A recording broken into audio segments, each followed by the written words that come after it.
ভাইয়ের বউরা মনে করে ননদ মানে গলার কাটা। আসলে সবাই এক না, অনেক ভাবিরা আছে মার থেকেও বেশি ভালোবাসে। আসলে কি ভিয়ান, আসসালামু আলাইকুম। কে কোথায় থেকে ভিডিওটা দেখতেছেন অবশ্যই জানাবেন। ভালো লেগে থাকলে লাইক কমেন্ট শেয়ার করবেন। আর ভালো যদি না লেগে থাকে, দেখতে দেখতে একদিন ভালো লাগা থেকে ভালোবাসা হয়ে যাবে ইনশাল্লাহ। তো আমি আজকে হাঁসের গোস্ত রান্না করব। আমাদের উত্তরবঙ্গে যারা আছেন তারা জানেন যে আমাদের উত্তরবঙ্গে কিন্তু সব আস্ত মশলা দেয়। তো আমি এখানে পেঁয়াজ কুচি দিয়ে দিলাম, আর মরিচ মাঝখানে ভেঙে দিলাম। আমি এখানে কোনো বাটা মশলার ভিতরে আমি একটা জিনিস ব্যবহার করব, সেটা হচ্ছে আদা বাটাটা। আদাটাও আমি আস্ত মানে ছেঁচে দেই। তো আদা যেহেতু আমার বাটা আছে, এজন্য আমি বললাম কি যে ওইটাই দিয়ে দিই। আর জিরা গুঁড়া, মানে জিরা আমাদের গুঁড়াও দেয় না, জিরা আস্ত জিরাই দেয়। আমি এই দুইটা শুধু আজকে বাটা দেবো, তাছাড়া সবগুলোই আস্ত দেবো। আর এইভাবে রান্না করলে এত পরিমাণে হাঁসের গোস্তটা আমার কাছে মজা লাগে। আর আপনাদের ভাইয়ের যেহেতু অন্য ডিস্ট্রিক্ট, ওয়েও অনেক মজা করে এই জিনিসটা খায়। আমাদের বাড়িতে আমার মা, আমার ভাবিরা রান্না করে খাওয়াইছে। আবার আমার আপু, বিশেষ করে আমার আপুই বেশি খাওয়ায়। তো মানে সেই থেকে ওর এটা অনেক পছন্দ ছিল। আমাদের বিয়ের পর থেকে বাড়িতে গেলে আমরা আলহামদুলিল্লাহ হাঁসের গোস্ত ভাইও এনে খাওয়াই। যেহেতু আমার বাবা নাই, তো বোনও খাওয়ায়। তো এইভাবে হাঁসের গোস্তটা অনেক মজা। যারা এইভাবে খান নাই, একবার এইভাবে খেয়ে দেখবেন। অনেক ভালো লাগে খেতে। মানে আর এই যে আস্ত যে রসুনগুলো আমি দিলাম, দেশি রসুন, এগুলো কিন্তু এত পরিমাণে সিদ্ধ হয়ে যাবে, এত সুন্দর করে গলে যায়, মানে মুখে দিলে যেন মিলিয়ে যায়, এত ভালো লাগে। তো আমি সব কিছু দিয়ে দিলাম, দিয়ে এইভাবে আমি বসায় দেবো হালকা একটু পানি দিয়ে, কেন হাঁসের গোস্তটা একটু সিদ্ধ করতে হয়, শক্ত থাকে।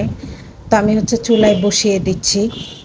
আর জানেন, অনেক ভাইয়ের বউরা ননদদের মনে করে কি যে ননদ মানেই গলার কাটা। তবে সব ভাইয়ের বউ এক না, জানেন। ভাইয়ের বউয়ের ভিতরে ডিফারেন্স আছে। তবে কি একটা কথা, ধারের ধার সুজলে নিস্তার। আমি যেটা করব আমি সেটা কিন্তু পাবোই। আমি একজন ভাইয়ের বউ, আমারও একজন কিন্তু ভাইয়ের বউ আছে। আবার অনেক সময় আল্লাহ তাআলা, ওই যে হয় না যে হাদিসে আসছে যে কোনো আলেম যদি একটা মানে 10টা খারাপ মানুষের ভিতরে একটা আলেম থাকলো, তো যখন আল্লাহর গজব পৃথিবীতে আসবে বা তাদের উপরে নাজিল হবে, তখন শুধু ওই 10জন মানুষের উপরে নাজিল হবে না, ওই আলেমের উপরেও নাজিল হবে। কেন নাজিল হবে? সে ভালো ছিল আর বাকি সবাই তো খারাপ ছিল, তাই না? এজন্য তাদের খেসারত তাকেও ভোগ করতে হবে। তো এইরকম কিন্তু হয়। অনেকে ভাবিদের সাথে খারাপ ব্যবহার না করলেও এরকম পায়। আবার অনেক ননদ আছে জানেন, যে খারাপ ব্যবহার করে। ভাইয়ের বউ এত ভালো মানুষ, মানে সেই ব্যবহার পাওয়ার উপযোগ্যই না, কিন্তু ননদকে এত পরিমাণে ভালোবাসে, তবু সে খারাপ ব্যবহার করে। আমার কাছে এই সময় এসে মনে হয় যে যারা খারাপ ব্যবহার করতে পারে আসলে তারাই ভালো মানুষ। ভালো ব্যবহার করলে ননদরা হয়তো বা খারাপ হয়, জানি না। এরকমই বেশিরভাগ। তবে আপনার ননদ বা আমার ননদ বছর শেষে 2 বছর 3 বছর পর আসলো, তার বাবা নাই থাকতে পারে। আর আমরা ভাইয়ের বউগুলো এমন, জানেন, ভাই বোনের সম্পর্ক শুধু এই বউ নামক এই জিনিসটার জন্য নষ্ট হয়ে যায়। যারা ছোট থেকে একসাথে বড় হলো, পিটাপিটি করে একসাথে বড় হলো, একসাথে খেলো, তাদের এই সম্পর্কগুলা শুধু এই যে বউ, এই বউ নামক এই জিনিসটার জন্য নষ্ট হয়ে যায়। মেয়ে মানুষ মার জাত, তো এই জন্য। তো আমি এদিকে রুটি বানালাম। চালের রুটি দিয়ে হাঁসের গোস্ত দিয়ে খেতে কিন্তু অনেক মজা। যারা খান তারা তো জানেনই। তো যেহেতু ঈদ ছুটি শেষ হয়ে যাচ্ছে, তাহলে বাচ্চাদেরকে আমি যদি বানিয়ে না খাওয়াই, কে খাওয়াবে বলেন? তো আজকে এই জন্য হাঁসের গোস্ত রান্না করছিলাম। আর রুটি দিয়ে হাঁসের গোস্ত খেতে অনেক ভালো লাগে।